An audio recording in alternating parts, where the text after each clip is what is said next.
Welcome back to the Library of Awakening. Today's text, the One World Tartarians, the greatest civilization ever to be erased from history, challenges everything you've been taught about history, civilization, and the very timeline of humanity. As the author himself warns, please do not believe anything written in this book to be true. Research for yourselves. This isn't about blind belief. This is about opening the mind and seeing what was hidden in plain sight. What if the world we see today is only a fragment of what once existed? Before we get started, if you enjoy these reads, please do us a favor and subscribe to the platform, as it does help this channel grow organically. We appreciate the love and support. Also, we genuinely enjoy your presence. Seeing how many like-minded people enjoy these kinds of books inspires us to keep making more videos. Now, let's step into the forgotten world of Tartaria. Firstly, please do not believe anything written in this book to be true. Research for yourselves what you find to be truthful, or not using your own discernment and judgment. Secondly, assume nothing to be true. The ancients had a term called tabula rasa, which means to start anew with a fresh, open mind, where everything and anything is possible. The New World Order, NWO, I call those that eliminated the history of the Old World Order, OWO, Tartarians use the one symbol frequently. This is because they say that in the land of the blind, the one-eyed man is king. The two eyes represent a subjective and objective viewpoint. So, they cover up the subjective to just look at the world objectively, in cold, calculating terms. In the 1920s, Edward Bernays was under the employment of Nelson Rockefeller, one of the wealthiest men in the world at the time. Rockefeller founded the modern-day school system and owned the school textbook companies as well. Digitalization, the modern-day burning of Alexandria.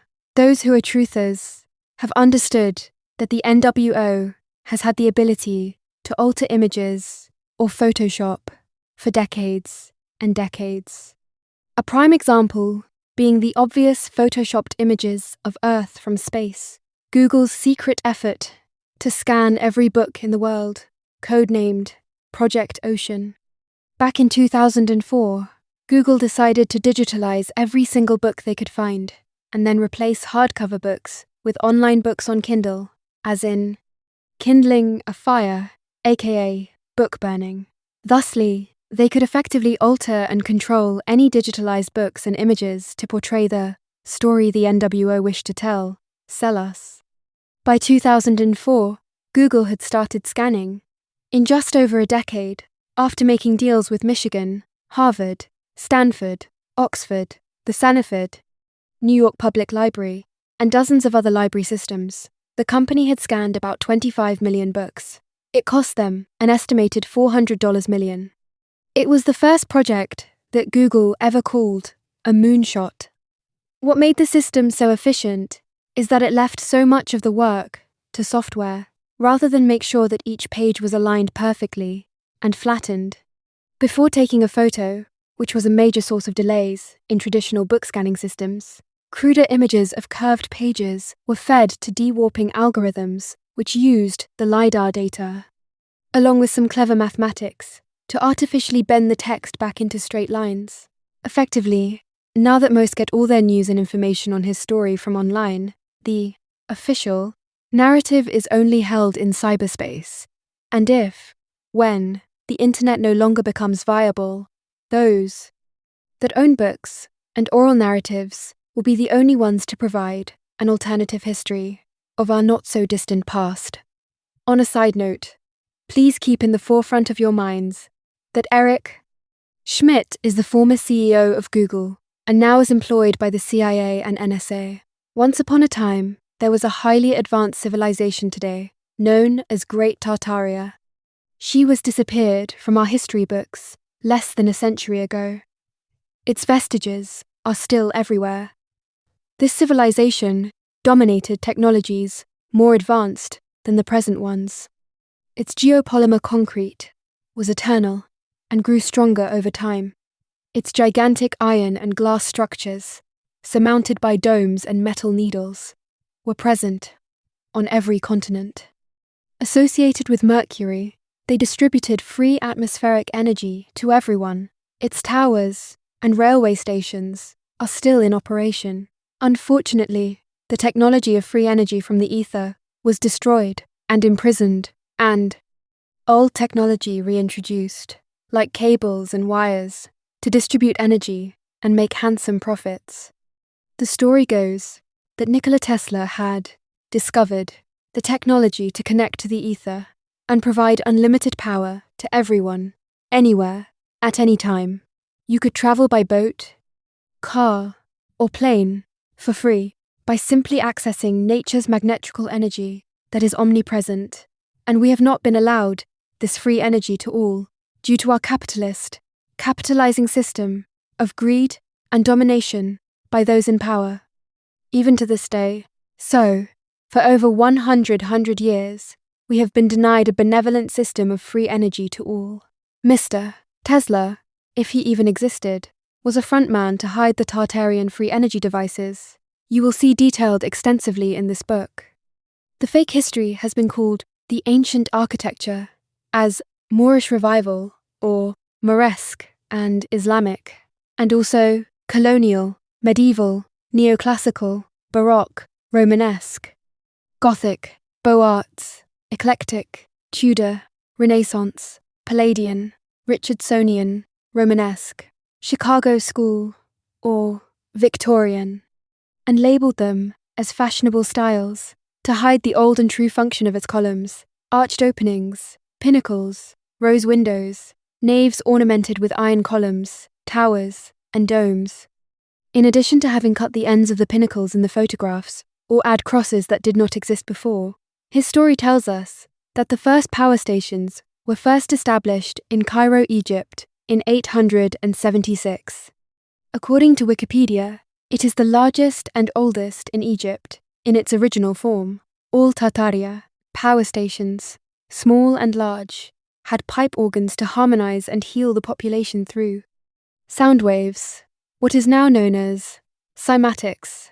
The churches and cathedrals we see throughout the world all share similar design patterns that were designed with sacred acoustic geometry to maximize vibration, tone, and resonance, to heal and help download higher consciousness. After the Great Purge of the Tartarians, the religious orders, spearheaded by the Romanovs, reconstituted these amazing structures into Presbyterian, Catholic, Anglican, Mormon synagogue, mosque temples, etc. Russian scholar Antony Fomenko wrote a most important series of a 7-volume book series called History, Science of Fiction, where he proves that modern written history dates only back to 1200 AD. This dovetails with the creation of the Trilateral New World Order, NWO, founding of the Vatican, City of London, and Washington, D.C. The United States is defined as a federal corporation under U.S. Code 3002, Section 15. The Virginia Company was turned into the United States during the non-occurring Revolutionary War by the Freemasonic Founding Fathers who were serving the Grand Lodge of England. The Virginia Company was issued by the British royal family from the City of London Corporation for North American settlements. In 1213, King John surrendered the Kingdom of England to the Holy See under the Golden Bull. In 1215, under direct papal authority, King John issued the Magna Carta, Latin for Great Charter, and that established the 1-mile square block called the City of London Corporation as a sovereign entity from England and London. The Holy See uses Latin for official documents, and the Vatican uses Latin as its official language. Novus Ordo Seclorum is Latin and translates to New Order of the Ages and is on the United States Great Seal and United States $1 bill. Washington, D.C. is located in both Virginia and Maryland. That is, Virgin Maryland. D.C. was originally called Rome in 1669, which is stated in the Catholic Encyclopedia. D.C. is Roman architecture, and Capitol Hill is named after Capitoline Hill in Rome. The ancient Roman fasces symbol is all over federal buildings and federal seals. The federal government is based on the Roman Republic, which was a fascist empire. Roman fasces where the word fascist comes from. They had bundled caning rods and an axe for anyone who disagreed with Roman laws. The Colonna family ceremonially rule over Capitoline Hill, which represents political power of Rome's corporate empire. The column symbolizes the political support that maintains their claim to governmental land ownership. Washington, D.C. is Roman architecture and has the Roman fasces symbol all over U.S. federal buildings and U.S. seals. Fascism means a centralization of power. Capitol Hill is named after Capitoline Hill in Rome. The NWO also rewrote his story during the revision of history during the epic reset between the mid-1800s until the 1930s, when Court Hofjuden, David Rockefeller, along with the Rothschilds, Red Shield, began the many stories of the Big Bang, evolution, and the his story of religious myth and law. The Court Hofjuden are the Ashkenazi Jewish people who were conscripted by the Vatican to be allowed to make all the money and all the fame, as long as the Vatican, Jesuits, and 13 satanic bloodlines would be provided with information and power. The Vatican set up confessionals for the same purpose and runs a worldwide spy spook agency called the Entity, which owns and controls all major spy agencies, including the CIA, NSA, MI6, Mossad, etc. This is all part of their One World Order, as stated in Latin on the back of US dollar bills. The Old World Order were the benevolent Tartarians. One of their only primary directives was that what you take back from nature, you give back more.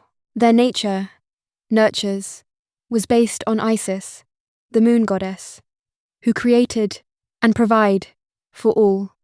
One can only conclude, given the extremely similar structures we see throughout the world, that all lived in common language and were all related in common thought, intention, and design.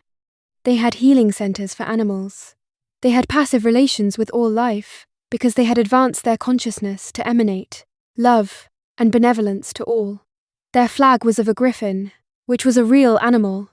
The griffin is part human, part eagle, part lion, and part androgynous bull.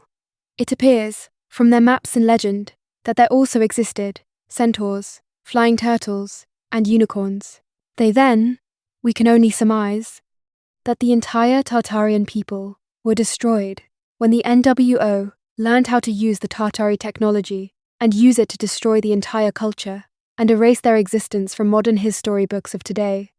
If you look carefully at the photos and images in this book, you will see these massive buildings that would mean there were hundreds of millions, maybe even tens of billions, of Tartarians that were eliminated when the healing technology was used to destroy. We find millions of bones buried under cities and massive insane asylums where they likely imprisoned the adult Tartars after they had separated them from their children to be sold for slave labor and shipped on foundling trains that had crematories and large graveyards on their sites. And did the once great Tartarians enjoy a one common language, as the Tower of Babylon suggests? Britain has over 44 dialects alone. So now do we languish in our languages, created by the NWO order and Phoenicians, so that now our definitions are to deaf Phoenicians, and we babble on and on with all the varying dialects, idioms, and Roman Latin etymologies. The New World Order we see unfolding today likely genocided the Tartars under the spiritual mind and body control of Lucifer and Satan. Some of these mind-controlled NWO are called blue bloods due to their blood being of higher copper content than non-Rh negative bloodline humans. The Rh negative bloodline allows genealogical DNA traits to pass on, whereas any contamination of positive plus bloodlines corrupts the purity of the bloodlines. Most are not even aware that all US presidents have negative blood, and their lineage can be traced back to King Charles II of the 17th century and Vladimir the Impaler, aka the original Dracula. Throughout the world, invading forces that defeated Tartaria, appropriated their palaces and red power stations, and turned them into universities, museums, theatres, banks, prefectures, chambers of commerce, stock exchange, churches, high school, courts, banks, post offices, libraries, opera theatres, biomedical research institutes, casinos, and tourist attraction, as well as cathedrals, synagogues, and churches, and rewrote their history, chronicled in the collective Wikipedia. And they continue to paint the structures that extract energy from the ether with the same colours as Tartaria and keep destroying. Tartaria was the whole world. Asia, Africa, Europe, Oceania, and the Americas were part of a single high civilization and had the architecture focused on the extraction of magnetocritical energy. Great Tartary was then divided into civilizational categories like the Ottoman Empire, Byzantine Empire, and Ross Empire. These changes were then archived into the likes of Throne Room of the Grand Kremlin Palace in Moscow, the National Archives of Britain, and in the Library of Congress in Washington. The NWO parasites also interrupted the astronomical clocks of Tartaria because they used the geocentric model to represent the solar system. In the Tartarian astronomical clocks, the Earth was at the center of God's creation. These clocks were complex calculating machines. They used terms like computus, and to operate them, sophisticated mathematical knowledge was required. The invaders invented the heliocentric model and the Copernicus character, among many others, to be able to recreate the history of humanity and erase traces of their recent crimes and destruction of the great civilization of Tartaria. To be very clear, Tartaria was the whole world with a unified language and design. How could the many pyramids found all over the world incorporate the same thought and designs if the Tartars were not all connected somehow? Where are the design plans? We will see over and over again how 1. Fires were said to destroy most of the structures. 2. Architectural drawings and blueprints are never made available. 3. Iron. Forgery plants not located. 4. Where the stones, bricks, copper, iron, etc. came from. Or 5. How these massive structures and incredible engineering feats were accomplished. Would they not be sharing all their amazing know-how with us all? Yet, you will find very little, if any, available literature on any of the above. The architecture to extract energy. The world architecture for electromagnetic energy extraction derives entirely from the high civilization Tartarian. It is characterized by the use of arch openings, columns, domes, and towers. In addition to details such as rose windows and muqarnas, symbols of the vibration of electromagnetic energy, which acts on molecules and changes the behavior of cells. Formerly, these waves could act in healing, levitation, and transport, besides provoking feelings like harmony and euphoria. This energy can now be used in another way. The architecture of the Tartaria undergoes slight modifications and influences according to the local characteristics of climate, culture, and material resources, but maintains the basic principles throughout the world. You will find that pyramids, theatres, and colosseums all had water channels running under them directly where the sound energy was directed. The star forts seem to have been designed to create a microdomes that protected the inhabitants and resonate harmony. This was detailed in Tesla's three-dimensional shell, is created by interfering 2 Fourier expansion, 3-dimensional scalar hemispherical patterns in space, so they pair couple into a dome-like shell of intense, ordinary electromagnetic energy. The air molecules and atoms in the shell are totally ionized and thus highly excited, giving off intense, glowing light. Anything physical which hits the shell receives an enormous discharge of electrical energy and is instantly vaporized. It goes pff, like a bug hitting one of the electrical bug killers now so much in vogue. The elite survived by utilizing them during the resets. Look at some old depictions of star forts that were surrounded by walls of mud and remained mostly undamaged. Imagine a society that created free energy with the classical arts, and our jobs were musical in nature. On the solfeggio scale, 528 Hz is significant. These sound frequencies we created made plants, humans, and animals grow larger and maintained a temperate climate. All cities located at strategic points on Earth, along canals, rivers, seas, lakes, and oceans, were star fortress and had electromagnetic energy extracted from the ether. The energy was then captured through towers and obelisks, stored in the red and white striped power stations of the high civilization, lately called Great Tartaria. They always had a water fountain nearby. The electromagnetic energy was extracted and stored in toroid coils at the power plant summits, covered with copper, positioned below the towers. Star fortresses coordinated the distribution of water, gas, and electromagnetic energy throughout the Earth, ran the world food and transport system, was responsible for all communications, health, education, culture, and well-being. Underground tunnels, magnificent communicating vessels, with platforms and palaces, interconnected all the cities around the world, running in disruption. Through them were billions of people, luggage, objects, correspondence. On the surface, well-planned cities, magnificent buildings, huge parks, power plants, music, culture, art. In the sky, immense airships for those who prefer to observe the world from a bird's point of view, an inaccessible world, forever lost, whose traces can only be found in yellowed photographs. In the contemplation of buildings whose architecture seems incomprehensible by today's standards of understanding modern civilization. Great Tartaria had no colonies. It was a one-world civilization, united in common understanding, and speaking the same language, Tartar, Arabic, and Sanskrit.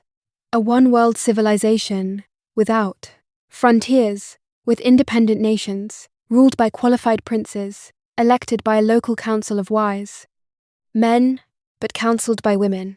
Colonies were an invention of the British Jesuit Empire, which defeated this once beautiful civilization, enslaved their white and black people, addicted them to opium and other drugs, turned the fragile nations into colonies to rob and destroy it, and erased all the worldwide white cities. Then they installed their puppets in every government and rewrote all of his story. Public schooling, founded by the Rockefeller and Rothschild court Hofstudens, successfully reprogrammed our historical narrative once the children were separated from their parents. It is said that once one generation believes something to be true, the next generation assumes it be true. The Tartarians are the cradle of civilization, as the survivors and descendants of Hyperborea. Hyperboreans were the first inhabitants of the earth. The Scythian Tartarians are the survivors. From Hyperborea, they taught to the world their advanced technologies, always respecting the local culture and religion, and promoting interracial alliances through marriages, since the miscegenation was one of the characteristics of their ancient golden civilization. This is why the DNA, Tartarian, is in all peoples from Earth. That is why the roots of the Russian language are in all artificial languages created in 19th century by the Jesuit parasites scholars, led by Joseph Scaliger. In exchange for low taxes, Tartary would offer the protection of its armies, the fearsome Golden Horde, but we were defeated by DEW and chemical weapons that were only used for benevolent purposes by the Tartarians. The elimination of the Tartarians occurred less than 150 years ago. Look at today's Russia, officially called the Russian Federation, and you will understand how the world was in the old days. Now, within the present Russian borders, live more than 150 different ethnicities whom coexist with different degrees of knowledge and development, and their people speak 200 different languages and dialects. The Russian literacy is 98%. The remnants of the once great Tartary still can be seen there. In the days of Tartary technologies and understanding of the use of frequency, vibration, and energy, the keys to the universe were far more advanced than current ones we understand today. Nikola Tesla was said to have discovered free energy. Yet the Tartarians had mastered these universal energies. How did they construct and build out their incredible cathedrals and buildings? Did they have gigantic machines to print, exquisite ornament to buildings, and others for making canals to join oceans? Creation mythology or Tartarian advanced manifestation? When rotating inside coils, magnetic fields create electrical charges in a mercury vortex. Hindu energetic complexes exhibit this function at the top of their structures. In a coil of multiple turns of wire, the magnetic field of the turns adds in the center of the coil, creating a strong field, says Wikipedia. Coils can still be seen at the top of the power supply centers in India. Religions refer to these energy factories as temples. Parmanand complex in Indonesia had originally 240 power stations in a concentric mandala layout. Power plants have metal hoops where the toroidal coil works. Perhaps the mass dumper of the Taipei Tower accumulates this function.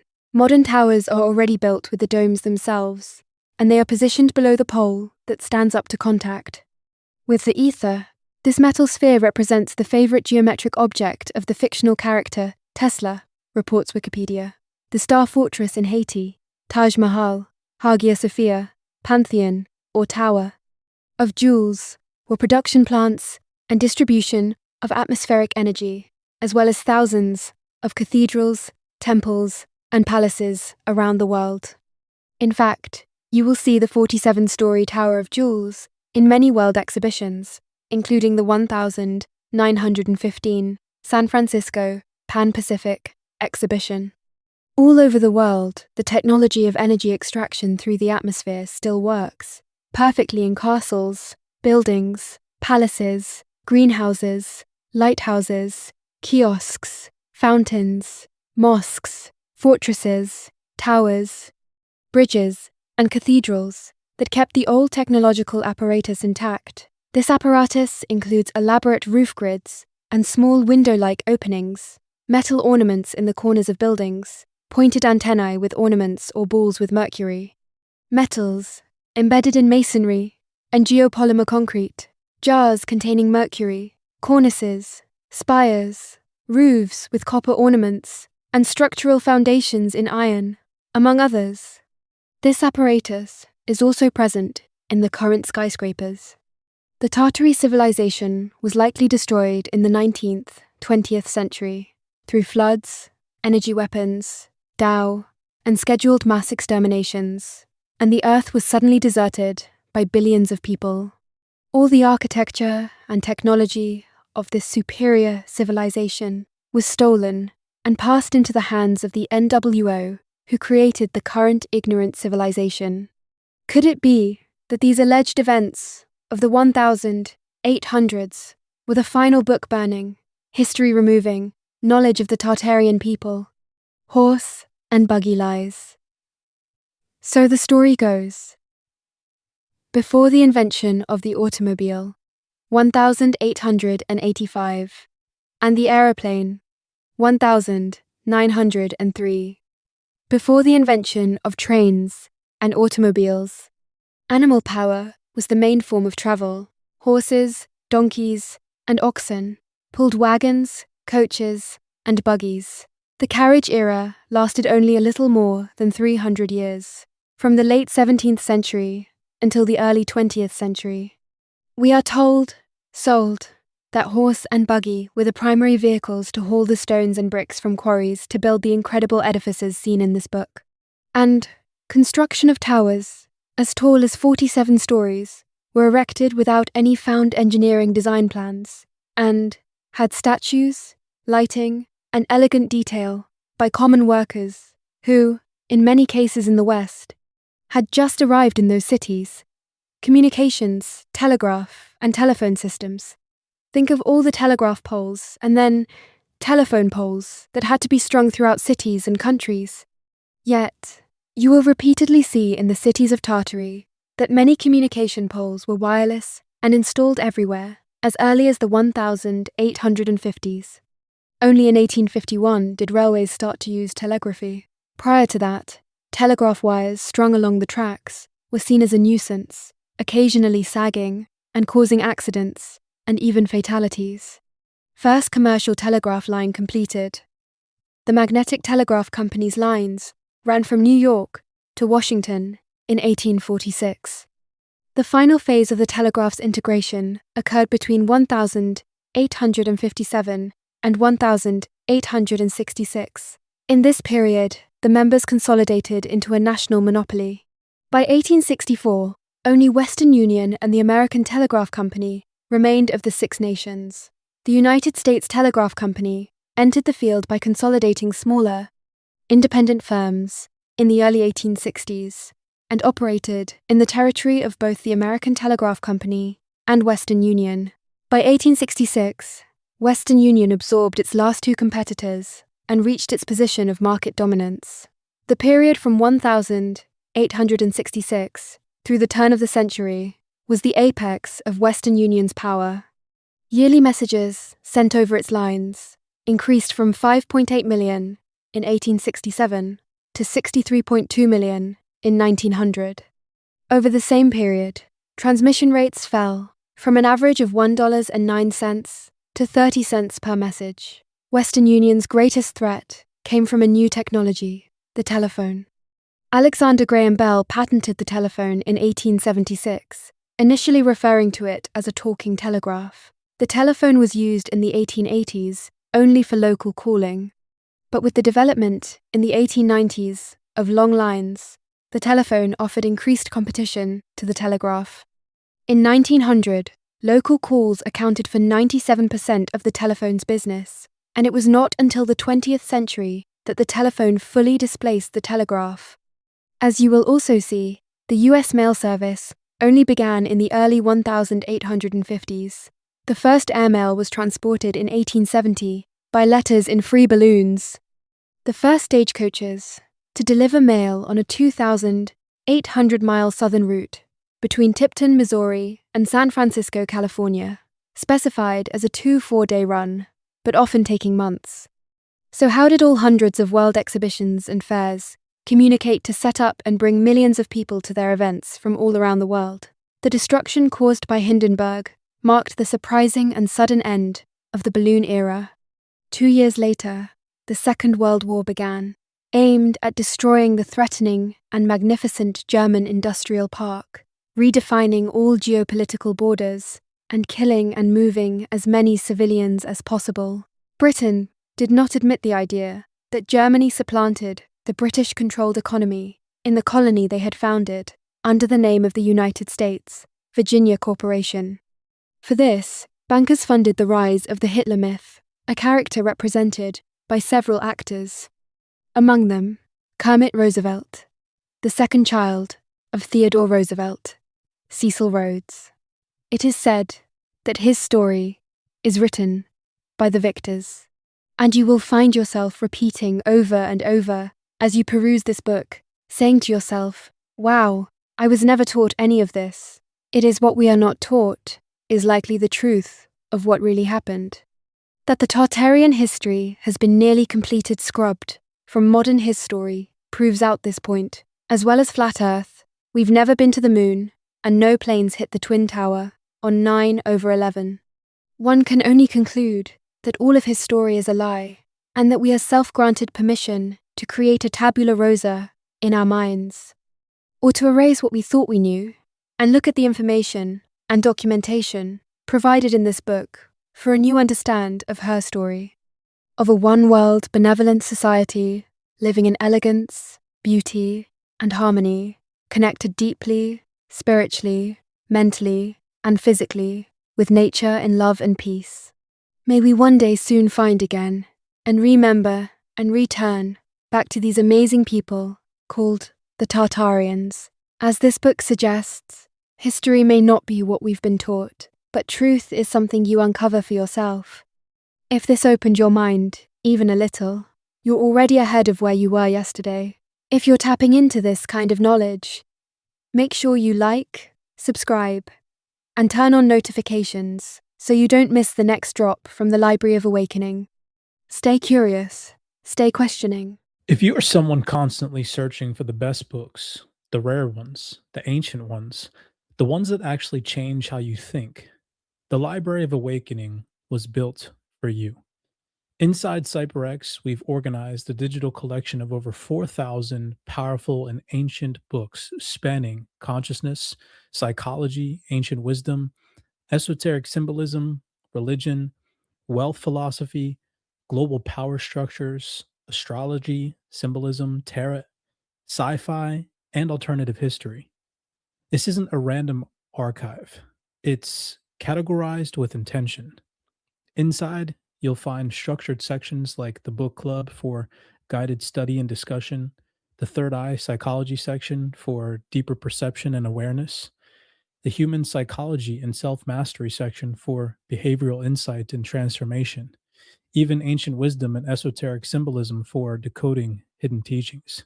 We also have expanded consciousness for higher level thought, religion and spirituality for theological and philosophical study, and elite agendas and global power structures for macro awareness, wealth building and economics for foundational understanding, and even astrology, symbols, tarot, sci fi, and UFO exploration to widen perspectives.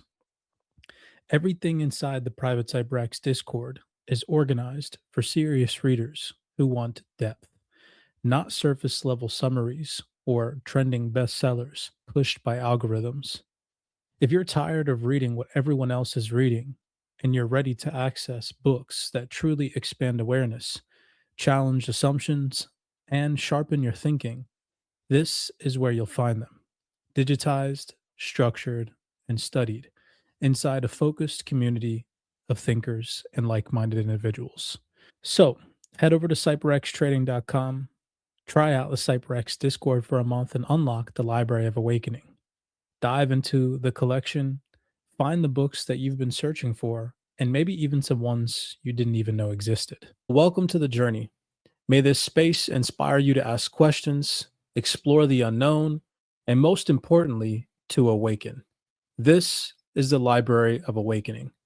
I know some of the perspectives that I share may be as challenging for you as they once were for me. But isn't that the beauty of exploration? Every perspective, no matter how unconventional, has something valuable to contribute to it if it's shared. Knowledge is not absolute. It's a living, breathing phenomena, shaped and reshaped over time. The important thing is not always be right, but to always be curious. Explore freely, share boldly, and learn deeply. And don't rely solely on others to validate your discoveries. Stand firm in integrity, even in the face of criticism. Remember that growth always means embracing the humility to admit when we're wrong. Learning from our errors is not a setback, it's the very essence of our progress. So, welcome to the journey. May this space inspire you to ask questions, explore the unknown, and most importantly, to awaken. This is the Library of Awakening.